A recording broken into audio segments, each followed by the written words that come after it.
So in this mini course, we can't possibly cover or teach at a level of detail all that you might need in strengthening your financial health. There are entire long courses in person for weeks and many professional advisors dedicated to this topic. But we prepared here a couple of simple lists of what to consider in strengthening a caregiver's financial health. Let's start with that first line there, your financial boundaries as a caregiver. So you'll see here a simple empty container. We use it to signify something that is sealed. Its boundaries are defined, and thus only a very precise amount of liquid, air, or other substance can fit inside. Caregivers need to consider themselves in a similar way, with boundaries that are defined and fixed and sealed. You are a finite being. Now, certainly there are things about you that have expandable limits, but your resources, your time, your money, your capacity for helping is limited. Caregivers who are aware of this and respect the boundary do so much better than those who don't, because you can only do what you can do. You can only help and serve for 24 hours in one day. And if all you do for 24 hours is help and serve, you're not sleeping or eating. There are trade-offs there. You have a limited amount of money, which will run out when it's all spent. You have a limited amount of credit to borrow on, and it will run out when it's all borrowed. You can only do what you can do, and so determining that clearly as far in advance as possible will help preserve your current and future state. That's why we showed this vessel that is sealed. Now, unlike the vessel just described, you might see this new image, which depicts a camel putting its nose into a tent, not sealed, which represents a famed Arabian proverb that if a camel puts its nose into your tent, it's only a matter of time before its whole body will be in the tent, and you'll be outside shivering. Do any of you know the childhood storybook I read my kids, If You Give a Mouse a Cookie? It's the same idea, that when we don't set clear boundaries, including as caregivers, setting boundaries for what we will do and what we will not do, we find ourselves sliding down slippery slopes and spending money and time that we had budgeted for our own purposes, including our futures. Instead, we spend it on the situation of care.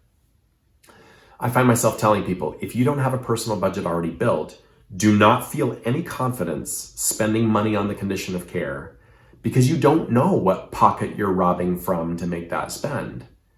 And if you do have a personal budget, then figure out how much you're really able and willing to spend on caregiving and integrate it into your annual, monthly, and weekly budget.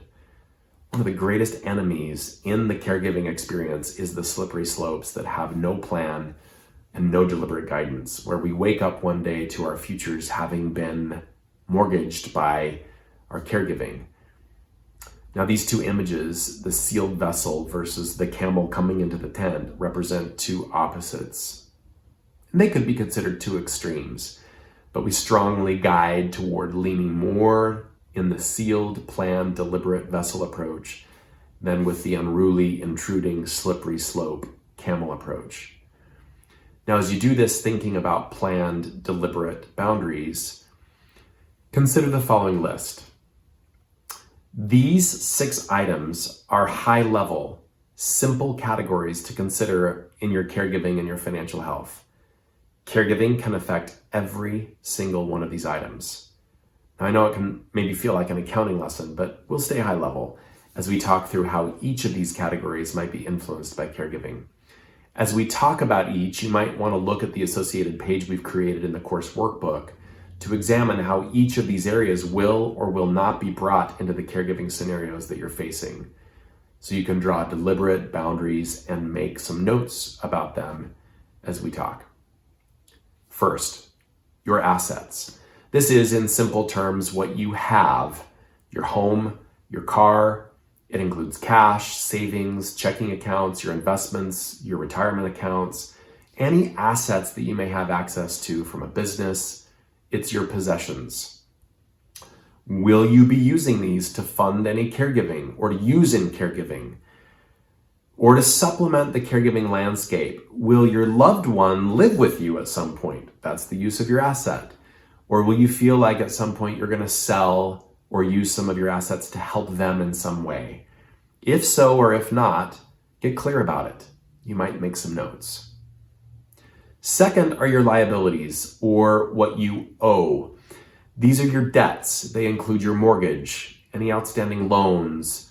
These debts may be affected by caregiving too. You might not be able to pay off a student loan, or you may decide to run up a credit card bill. And you might think it's temporary, just for medical supplies. Or you might think about something not so temporary, refinancing your home to get additional funds to help supply funds for caregiving. Be thoughtful about how much you owe today and how much your caregiving may impact that number now and tomorrow. Third is equity. Without getting too much in the details here, equity is what portion of your assets you own. So if you don't have a car payment, then the amount of your car's value as an asset is also the amount of your car's value as an equity. But if you owe some portion on your car, then the part you don't owe is the equity.